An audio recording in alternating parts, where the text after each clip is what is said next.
আল্লাহর ডাকে সাড়া দিয়ে পরপারে পাড়ি জমালেন সৌদি আরবের গ্র্যান্ড মুফতি শায়েখ আব্দুল আজিজ বিন আবদুল্লাহ আল শায়েখ। বিখ্যাত এই ইসলামিক স্কলারের মৃত্যুতে শোকের ছায়া নেমেছে পুরো মুসলিম বিশ্বে। মঙ্গলবার সৌদি রাজকীয় আদালতের বরাতে আল আরাবিয়া এই খবর নিশ্চিত করেছে।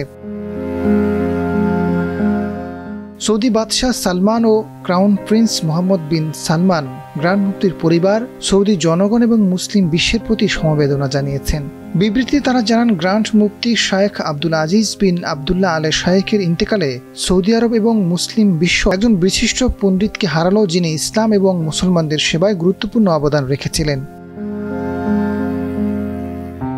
শায়েখ আব্দুল আজিজ 1943 সালে রিয়াদে জন্মগ্রহণ করেন। তিনি 1981 সাল থেকে টানা 35 বছর হজের খুতবা দিয়েছিলেন। 2016 সালে তিনি বার্ধক্যজনিত কারণে অবসর নেন। 1999 সালে আব্দুল আজিজ সৌদি আরবের গ্র্যান্ড মুফতি হিসেবে নিযুক্ত হয়েছিলেন। এছাড়া তিনি ইলম গবেষণা ও ফতোয়া বিষয়ক স্থায়ী কমিটির সদস্য হিসেবে নিযুক্ত ছিলেন।